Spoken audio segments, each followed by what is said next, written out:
안녕하십니까. 뉴스 요점 정리입니다. 제발 도와주세요. 우리의 미래, 우리나라의 미래니 좀 도와주십시오. 제발요. 제발 도와주세요. 제발 도와주세요. 이렇게 부탁드립니다. 많이 부탁드립니다. 제발 부탁드립니다. 감사합니다. 제발 도와주십시오. 2월 1일 미얀마에서 군사 쿠데타가 일어났습니다. 민주주의에 대한 시민의 열망은 시위로 이어지고 부모님께 신에게 마지막이 될지도 모르는 인사를 하고 팔에는 혈액형과 연락처를 적으며 어머니에게 마지막이 되지 말아야 할 메시지를 적고 시위에 나섭니다.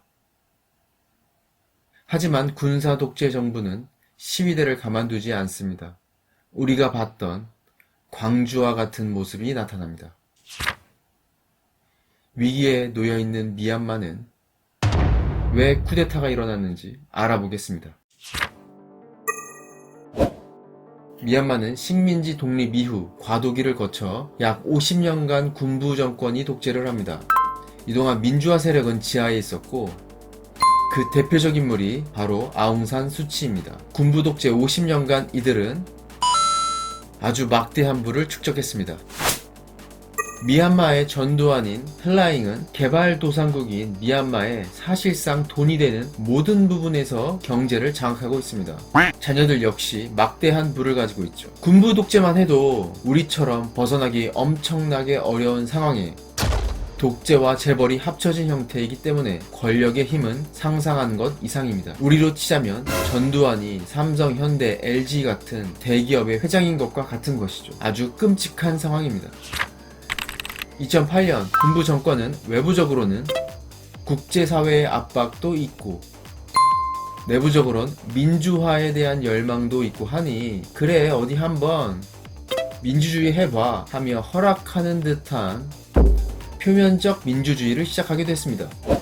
하지만 군부 정권은 헌법을 만들어 안정장치를 만들어 놨는데 첫 번째, 국회 25%를 군부가 가져갑니다. 왜 25%일까? 헌법 개정을 위해선 75% 이상의 찬성이 필요한데 이 25%를 군부가 가져가기 때문에 평생 헌법은 바꿀 수 없습니다. 따라서 국회 25%는 영원히 군부가 가져가는 것이죠. 또한 배우자가 외국인이면 대통령을 하지 못하게 했는데 이는 아웅산 수치를 겨냥한 법이죠. 그래서 아웅산 수치는 대통령이 될 수 없습니다. 2015년 드디어 정권 교체가 일어나고 민주화 세력은 80% 이상의 압도적 지지를 받으며 정권 교체에 성공합니다. 하지만 아웅산 수치는 대통령이 될 수 없고 국가 고문직을 맡게 됩니다. 반면 군부 세력은 전전 총선에서 10%, 전 총선에서 5%로 지지율이 반토막 나며 국민들의 지지를 잃어가고 있던 상황이었죠. 작년 총선에서 민주화 세력은 80% 이상의 강력한 지지를 얻었고 이는 헌법 개정의 목표로 가고 있었습니다. 바로 이 국회의 시작이 올해 2월 1일이었고 이때 국회는 국회 25%를 군부가 가져가는 헌법이나 군 통수권 같은 군부에게 불리하고 민감한 것들을 논의하려고 했습니다. 군부 정권은 작년 총선부터 부정선거라고 주장했으나 문민정부와 국민들은 이를 묵인했고 군부가 불필요하다는 인식이 오히려 넓어지고 있었던 상황이었죠. 그래서 군부 지지율은 낮아지는 현상으로 나타났고 군부의 존재감은 점점 없어지고 있었던 것입니다. 이 모든 상황이 군부는 위협을 느낄 수 있다고 판단했습니다. 그럼 이 모든 것을 돌리는 방법 바로 쿠데타입니다. 2월 1일날 발발한 이유가 바로 이것입니다. 너무나 속보이죠. 하지만 아무리 독재라도 명목상 명분은 필요합니다. 바로 작년부터 주장한 부정선거 프레임이었죠. 부정선거니까 이 정부를 냅둘 수 없고 쿠데타를 했다라고 하는 것이죠.